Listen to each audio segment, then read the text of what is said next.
இன்னைக்கு எத்தனை குழந்தைகள் அப்பாவுடைய கஷ்டத்தை உணர்றாங்க. நீங்க வேலை செஞ்சுட்டு வரும்போது ஒரு நாளாவது உட்கார்ந்து நீங்க எவ்வளவு கஷ்டப்படுறீங்க, உங்க வேலையில எவ்வளவு பாடுபடுறீங்க அப்படிங்கறது உங்க பிள்ளைகளுக்கு சொல்லி கொடுங்க. அப்பதான் பணத்தின் அருமை அவர்களுக்கு என்னவென்று புரியும். ஆமே.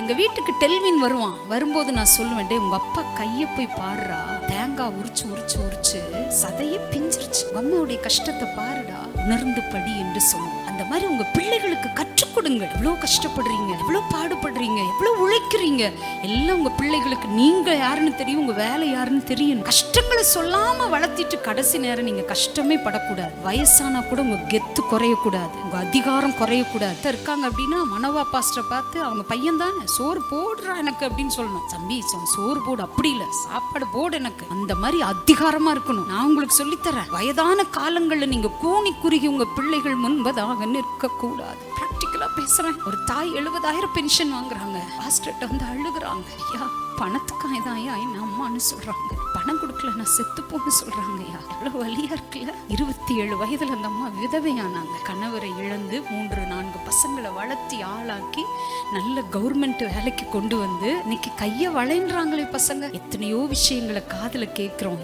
ஏன் எச்சரிப்பு அடையும்படி சொல்லுகிறேன். பெற்றோர்கள் உங்கள் பிள்ளைகளுக்கு உங்க கஷ்டத்தை சொல்லி வளர்த்துங்க. நீங்க படுற கஷ்டம் அவங்க படக்கூடாதுன்னா என்ன செய்யுங்க, உங்க கஷ்டங்களை சொல்லி வளர்த்துங்க. நல்லா படிக்கட்டும், அவங்க நல்ல மேன்மைக்கு வரட்டும், உங்களை உட்கார வச்சு சாப்பாடு போடட்டும். அதான் நான் ஏற்கனவே சொல்லி இருக்கிறேன்.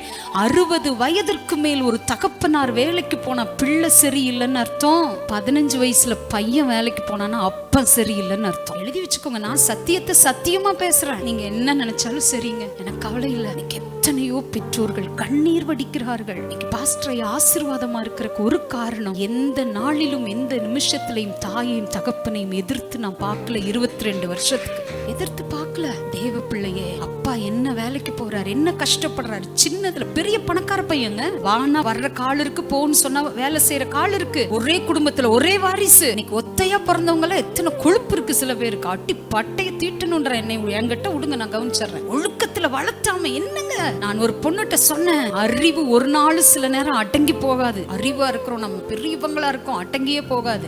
ஆனா கிருபை எல்லாத்துலயும் அடங்கி போகும். கிருபை வேணுமா அறிவு வேணுமா? கிருபை சிங்காசனத்துல உட்கார வைக்கும், அறிவு ஒரு லெவல் தான். ஆனா கிருபை மேல கிருபை தந்து என் தலையை உயர்த்துவீர். அல்லேலூயா. உங்க பிள்ளைங்களுக்கு லண்டன்லயே கூட படிக்க வைங்க, தப்பே கிடையாது. கஷ்டங்களை பார்க்கணும், புரிஞ்சுக்கணும். எவ்வளவு கஷ்டம், எவ்வளவு பாடு. ஒரு தகப்பன் இல்லாமல் அந்த குழந்தை வளருகிறது என்பது எவ்வளவு வலி என்பது எங்க குடும்பத்துக்கு தெரியும்.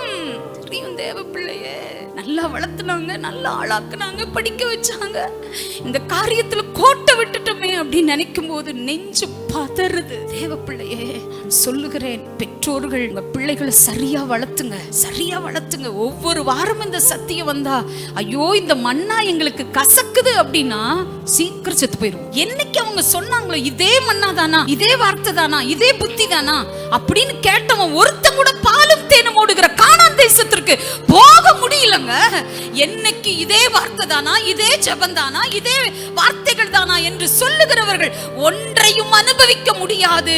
ஆனால் கர்த்தருடைய வார்த்தையை கேட்டு கேட்டு பழகி அதுல வளருகிற தேவ பிள்ளைக்கு என் அப்பன் இயேசு பாலும் தேனும் ஓடுகிற பரலோக கானானுக்குள்ள கொண்டு போவார் என்பது என் வேதம் சொல்லுகிற சத்தியம். அல்லேலூயா.